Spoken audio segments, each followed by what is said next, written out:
Hello students, today we're going to talk about suspension type insulators. We have already discussed about types of insulator utilized in the transmission system earlier. But here today I would like to emphasize on suspension insulators or because they play a very important role in overhead transmission lines. ये जो insulators होते हैं they are use for basically protecting the transmission lines from having getting earth. तो आपके पास जो normally जो transmission lines होती हैं जो उसके टावर्स होते हैं उसमें अगर आपने देखा हो तो ये जो इंसुलेटर्स नज़र आ रहे हैं this is basically called the suspension insulators और ये जो टावर का क्रॉस आर्म है उसके साथ लगे हुए होते हैं। अगर मैं इसके साथ दिखाना चाहूँ एक डायग्रामेटिकली दिखाना चाहूँ तो you can see the picture on the diagram कि ये हमारे पास एक अर्थ पर टावर है और ये उसका क्रॉस आर्म है। उसके साथ हमारे पास जो ये सस्पेंशन इंसुलेटर जो है ये इंस्टॉल्ड है। ये सस्पेंशन इंसुलेटर जो होते हैं basically they consist of metal links and a disc और ये जो डिस्क होती है that is of basically of insulating material. Porcelain हो सकती है, प्लास्टिक हो सकती है, कोई ग्लास हो सकती है, जो जिसके अंदर जो है हम ये चीज़ें करते हैं। अच्छा, अब इसमें अगर आप देखें कि ये जो इस इधर जो है हमने यहाँ पे कंडक्टर लगाया हुआ होता है। तो कंडक्टर जो है बेसिकली अगर आपने ये मेटल लगाया हुआ है, ये टावर भी मेटल का है, तो अगर आप ये बीच में इंसुलेटर्स ना इंस्टॉल करें तो फिर ये जो कंडक्टर है it gets earth through this tower, क्योंकि ये जो अर्थ हो जाता है। So you need to basically install insulators in between to basically stop getting this conductor जो हाई टेंशन वायर होती है हाई वोल्टेज पे होती है, डिपेंड्स कि आप किस वोल्टेज पे ऑपरेट कर रहे हैं, फ्रॉम गेटिंग अर्थ से बचाने के लिए जो है हम ये इंसुलेटर्स जो हैं वो इन्वॉल्व करते हैं। तो ये आप उसकी फिगर देख सकते हैं कि आपके पास जो एक टावर और उसका क्रॉस आर्म है उसके ऊपर जो है ये स्पेसिफिकली इंस्टॉल्ड है। इसके बाद अगर हम देखें तो सस्पेंशन टाइप इंसुलेटर्स जो हैं ये ओवरहेड ट्रांसमिशन के इसमें बेसिकली मैंने आपको बताया कि ये सिंगल डिस्क से भी बने होते हैं और स्ट्रिंग ऑफ डिस्क भी जो है वो इसके अंदर जो है इन्वॉल्व की जा सकती है। इधर आप देखें तो इस पिक्चर में देखें तो आपने देखा होगा कि स्ट्रिंग लगी हुई है जो जिसके अंदर मल्टीपल डिस्कों को जो है वो आपस में जोड़ के लगाया गया है और एक सस्पेंशन जो इंसुलेटर है वो बनाया गया है। एक जो डिस्क होती है तकरीबन 11 केवी के ऊपर ऑपरेट कर सकती होती है और अगर हमारे पास 3 डिस्कें लगी हुई हैं तो it basically it operates above 33 केवी। तो हम कभी भी सिंगल डिस्क तो यूज़ नहीं करते, हम हमेशा स्ट्रिंग ऑफ डिस्कें यूज़ कर सकते हैं। अगर मैं इसकी कोई टाइप देना चाहूँ या एग्जांपल देना चाहूँ तो वी कैन डिस्कस के हमारे पास लेट्स सपोज अगर 11 केवी की जो है वो सिंगल डिस्क है तो 3 डिस्क 33 केवी के ऊपर आप ऑपरेट कर रहे होंगे तो you will be involving 3 disc. और इसी तरीके से अगर आप 132 केवी के ऊपर इन्वॉल्व कर रहे होंगे तो आप जो है वो अराउंड 11 डिस्क जो हैं सॉरी 11/11 बेसिकली आपके पास 12 डिस्क जो हैं वो यूज़ कर सकते हैं। 12 डिस्क यूज़ करेंगे 11 केवी की तो you will get the 132 kV insulation. तो 12 डिस्कें यूटिलाइज़ कर लेंगे, एक स्ट्रिंग के फॉर्म में लगा लेंगे तो ये आपके पास जो है रेलिवेंट इंसुलेशन जो है वो प्रोवाइड कर देंगे। ठीक है, तो ये आप यहाँ पे देख सकते हैं। यहाँ पे मैंने 2 टाइप की बनाई है, पोर्सलिन की भी बनाई हुई है और ग्लास की भी बनाई है। ये वो अमूमी डिस्क हैं जो कॉमनली ओवरहेड ट्रांसमिशन सिस्टम के अंदर यूटिलाइज़ की जाती हैं। इससे आगे अगर हम चलें मटीरियल्स, कॉम्पोजिट मटीरियल्स की बनी हुई होती हैं सस्पेंशन इंसुलेटर्स, पोर्सलिन की बनी हुई होती है, पॉलीमर की बनी हुई होती हैं, ग्लास की बनी होती है। डिपेंड्स आप कहाँ पे यूज़ करना चाह रहे हैं, स्पेसिफिक एप्लीकेशंस के पॉइंट ऑफ व्यू से यूज़ किए जाते हैं। As far as Pakistan is concern तो पोर्सलिन जो है वो बहुत ज़्यादा यूटिलाइज़ किया जाता है। इससे बेसिकली ये कॉम्बिनेशन ऑफ डिफरेंट मटीरियल्स इसको बनाया जाता है। It has a very high insulating properties. Normally जो एक डिस्क यूज़ की जाती है वो अराउंड 11 केवी की जो है आपको इंसुलेशन प्रोवाइड करती है। यहाँ पे ये देखें तो डिफरेंट जो आपके पास डिस्कें हैं उसको जोड़ के जो है ये स्ट्रिंग क्रिएट की जाती है। सो आपके पास जो एक डिस्क होती है जो हमारे पास एक डिस्क है वो बेसिकली इस तरीके से है कि उसके अंदर यहाँ पे भी जो मेटल होता है और एट दिस एंड भी मेटल होता है, बीच में जो ये आपकी डिस्क प्रोवाइडेड होती है। तो ये भी एक मेटल का लिंक होता है, मेटल, और ये भी जो है आपके पास मेटल लिंक होता है। And in between you have this insulation insulating material. तो ये आप डिस्क जो है ना वो मल्टीपल डिस्कें जो है आपस में जोड़ भी सकते हैं इन मेटल लिंक्स की मदद से, और इस तरीके से ये जो है आप पूरा स्ट्रिंग बना सकते हैं। तो ये अमूमन जो यूज़ भी किया जाता है वो इसी से यूज़ किया जाता है। ये देखें, ये भी एक यहाँ पर एक एग्जांपल जो है वो आप देख सकते हैं कि इसके अंदर जो है डिफरेंट उनको जोड़ के जो है वो बनाया गया है और आपस में वो लिंक्ड हैं। You can clearly see the links in between जो उनके दरमियान हैं। ये सिंपल कंस्ट्रक्शन है, ये आपको बुक में भी मिलेगी, आप बुक में भी देख सकते हैं ये कंस्ट्रक्शन बनी हुई है। इसके अंदर अगर आप देखें तो डिस्कों और उसके बताया साथ नीचे लाइन कंडक्टर भी दिखाया हुआ है, और ऊपर जो आपने टावर के साथ जो उसको लगाया हुआ है वो भी जो है वो साथ बनी हुई है। तो you can very easily understand the construction जो हम शुरू में देख रहे थे।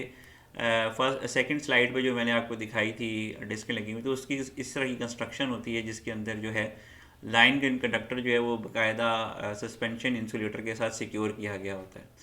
तो ये स्ट्रेंथ ना सिर्फ ये कि इलेक्ट्रिकली इंसुलेट करती है बल्कि मैकेनिकली स्ट्रेंथ भी प्रोवाइड करती है, और अगेंस्ट द विंड और कोई वेदर के इश्यूज, वेदर की प्रॉब्लम्स क्रिएट होती हैं, एक्सट्रीमिटीज़ क्रिएट होती हैं, तो उसके एंड पे भी ये कंडक्टर मटेरियल को सपोर्ट करती है, उनको वायर्स को जो है वो सपोर्ट प्रोवाइड करती है। तो so it's not only basically electrically insulation provide करती है बट मैकेनिकली सपोर्ट भी प्रोवाइड करती है। तो दैट्स वाई ये जो हमारा चैप्टर भी चल रहा है ये ऑब्वियसली मैकेनिकल जो इश्यूज होते हैं ट्रांसमिशन लाइंस के उससे रिलेटेड है। सस्पेंशन टाइप जो इंसुलेटर्स हैं वो मैकेनिकली भी जो है वो सपोर्ट कर रहे होते हैं आपकी ट्रांसमिशन लाइंस को। ये देखें यहाँ पे जो है ना, ये it's a very beautiful picture, और I have took it from the internet, जहाँ पे मैंने इस चीज़ को क्लियरली हाईलाइट किया है। मेटल पिंस कहाँ पे हैं, डिस्कें कहाँ पे हैं, आपका जो कंडक्टर मटेरियल है वो कहाँ पे है, और जो क्रॉस आर्म है, जो टावर का क्रॉस आर्म है वो कहाँ पे है। तो अगर आप देखें कि ये जो मैंने यहाँ पे सिंपल पिक्चर ड्रॉ की हुई थी, अगर उसकी आप बहुत ही अच्छी एनिमेशन देखना चाहें तो वो बेसिकली इस पिक्चर में नज़र आती है, क्लियरली हाईलाइटिंग एवरी थिंग जो सस्पेंशन टाइप इंसुलेटर से रिलेट करती है। मेरे लिहाज से उसको देखने के बाद किसी भी व्यूअर को कोई डिफ़िकल्टी नहीं होगी कि बेसिकली जो सस्पेंशन टाइप इंसुलेटर है वो किस तरीके से होता है, कैसे प्रोवाइड कर रहा होता है। तो यहाँ पे जो जॉइंट्स लगे हुए हैं ना, ये सिर्फ यही नहीं है कि आपको ये मैकेनिकली भी जो है वो आपके कंडक्टर को सपोर्ट कर रहे होते हैं, उससे सस्पेंशन में रखते हैं। अच्छा, यहाँ पे जो कर्व सरफेस होती है ना डिस्कों की, वो इस वजह से भी होती है कि अगर ऊपर से बारिश गिरती है तो वो डायरेक्टली जो है वो कंडक्टर तक ना जाए, या वो कोई ऐसा ना हो कि कोई लिंक क्रिएट कर दे जिसकी वजह से आर्किंग हो जाए या स्पार्किंग हो जाए, कोई शॉर्टिंग हो जाए किसी लिंक की। तो ये जो है डिस्क जो है वो उसको भी कवर प्रोवाइड करती है। सेकेंडली, ये जो पोर्कलाइन मटेरियल होता है इसके अंदर ये भी प्रॉपर्टी होती है कि इसके ऊपर वाटर सरफेस पे ना वाटर होल्ड ना करे।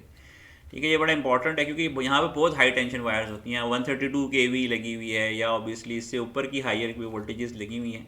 तो ये इन डिस्को ही नहीं जो है वो इंसुलेशन प्रोवाइड करती है। अगर इसकी सरफेस के ऊपर पानी ठहर जाए तो ऑब्वियसली नेचुरली आपके पास जो है वो कंडक्टिंग पाथ बन जाता है। तो इस चीज़ से बचने के लिए आपको प्रॉपरली ऐसा मटेरियल डिज़ाइन करना पड़ता है जिसके ऊपर जो है वो वाटर वेपर सरफेस के ऊपर स्टिक न करें, रुके नहीं। तो इसलिए भी है। तो ये बड़ा इंपॉर्टेंट है, इसकी जो शेप बनी हुई है it provides many types of जो है वो प्रोटेक्शन प्रोवाइड कर रही है डिफरेंट वेदर कंडीशंस के अंदर। सस्पेंशन टाइप इंसुलेटर जो होते हैं बेसिकली दो टाइप्स के होते हैं, कैप एंड पिन टाइप। देखें ये कैप एंड पिन टाइप है जो लेफ्ट साइड पे आपको पिक्चर में नज़र आ रहा है, और राइट साइड पे जो आपको ला रहा है ये इंटरलिंक टाइप है। ये दोनों ही जो है डिस्कें जो है ये आपकी जो नॉर्मल जो इंसुलेशन है उनके दौरान यूज़ की जाती हैं। डिपेंड करता है आप कहाँ पे इंस्टॉल कर रहे हैं। सस्पेंडेड टाइप में अमूमन हम कैप एंड पिन टाइप लगाते हैं, और अगर कोई थोड़ी सी कर्व्ड हो या स्ट्रेन हो तो उसके अंदर हम इंटरलिंक टाइप लगाते हैं। कैप एंड पिन टाइप ये गैल्वेनाइज कास्ट आयरन से बनी हुई है जो आपके पास, और फोर्ज स्टील कैप होती है। जो कैप आपकी है वो बेसिकली फोर्ज स्टील की हो सकती है, गैल्वेनाइज कास्ट आयरन की हो सकती है, और pins are connected to the porcelain in the cap and pin type. तो पिन जो है वो बेसिकली कनेक्ट कर होती है पोर्कलेन जो आपकी डिस्क है उसके साथ। The units are joint together by ball and socket और क्लेविस एंड पिन कनेक्शंस। तो ये जो होती हैं डिफरेंट यूनिट्स को जोड़ने के लिए, ये जो आपके पास जो पिन नज़र आ रही है ये आप जो है वो दूसरी कैप के साथ कनेक्ट कर देंगे। इस तरीके से ये आपस में जुड़ जाती हैं, they form a string. Eventually जहाँ पे आपने कंडक्टर लगाना होता है वहाँ पिन के साथ आप कंडक्टर कनेक्ट कर देते हैं।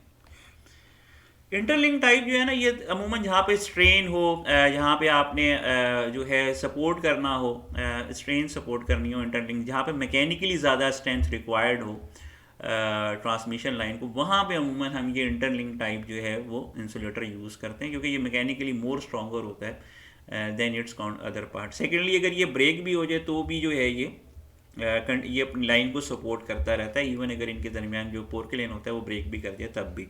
तो इस वजह से ये होता है कि सप्लाई इंटरप्ट नहीं होती, यानी कोई अर्थिंग नहीं होगी और कोई मसला नहीं होगा। तो एडवांटेजेस देखें तो ऑब्वियसली सबसे पहली बात तो ये कि ये चीपर मटेरियल है। अदरवाइज़ अगर आप 33 kV से ऊपर अगर आप दूसरी टाइप के जो आपके पास इंसुलेटर्स हैं उनको ले जाने की कोशिश करेंगे तो they will basically cost more, उसकी कॉस्ट ज़्यादा हो जाती है।